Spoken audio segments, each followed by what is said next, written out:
Please be warned that there will be spoilers for The Last of Us Part 2, Red Dead Redemption 2, Metal Gear Solid Snake Eater, and Gears of War 2 in the opening 30 seconds of this video. Please don't shoot! Joel, please get up! No! No!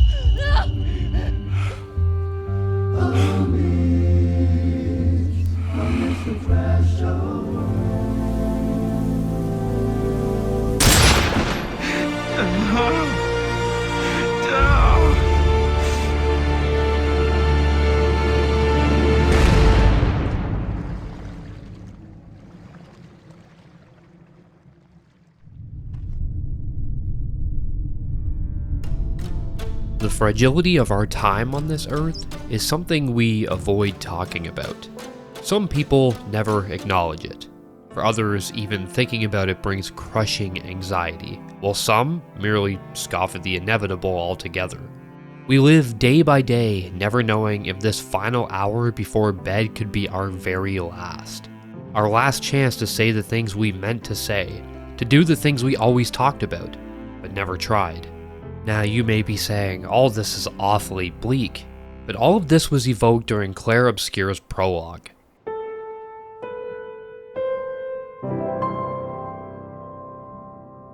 Never before has a game's introduction forced me to fight back tears. And this isn't a cast of characters I've been through hell with, like Mass Effect. I haven't sunk dozens of hours into bonding with their personalities. I haven't watched them grow, only to be emotionally destroyed when they fall in a blaze of glory. There's no deep contextual background here. You don't spend hours learning who these people are. You learn how they feel, where they stand, and how they've come to accept a fate they cannot control. She looks sad. Maybe she's a prisoner too, stuck in the same cycle with us. Silly, huh? Only you could choose empathy at a moment like this. It's one of the few choices I can make. I couldn't do it. It's okay. You don't have to. But something's missing here. I just met them. I spent maybe half an hour with these characters, and yet their departure from this plane of existence completely captivated me. Maybe horrified is a better word. Sandfall Interactive knew exactly what they were doing. From the very beginning, they wanted to tell a story about pain, loss, and how to deal with ourselves and the world after all of this tragedy happens. And look, I can't say much about the full story yet. I've only sunk a couple hours into this expansive experience. But anchoring the narrative around something as heavy and universal as loss was always going to resonate with people. Because whether we like to admit it or not, every single one of us knows what it's like to lose someone we deeply care about. There are so many variables to this that we can't say everyone is exactly alike. The circumstances are always different, the aftermath is different in how we deal with ourselves, but the inevitable always marches forward. And if you're young enough, or maybe lucky enough to be free of that pain, well, I don't know if I envy you or worry for you. Loss is a part of life, but you never truly know how it's going to shape you until it happens. I think this prologue hit me so deep because I know what it's like to lose someone and feel completely helpless. Much like Gustavo here in this prologue, watching the estranged love of his life wither away in front of him. Sophie's hand turns to dust in his grasp.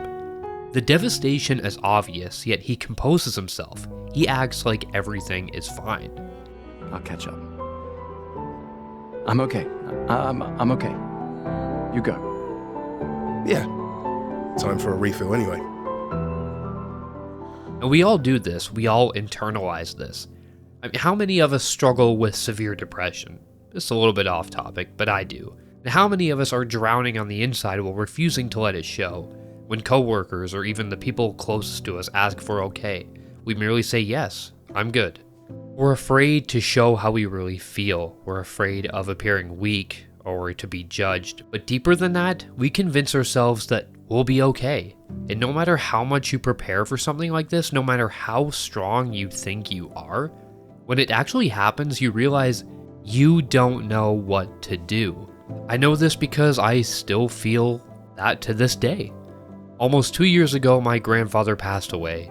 He was a constant presence in my life ever since I was young. Every Thanksgiving, every Easter, every Christmas, sitting around the table telling stories about his reckless youth and his time in the military. He could take my family's signature jabs better than anyone. Every Halloween, he'd show up with the biggest chocolate bar he could find.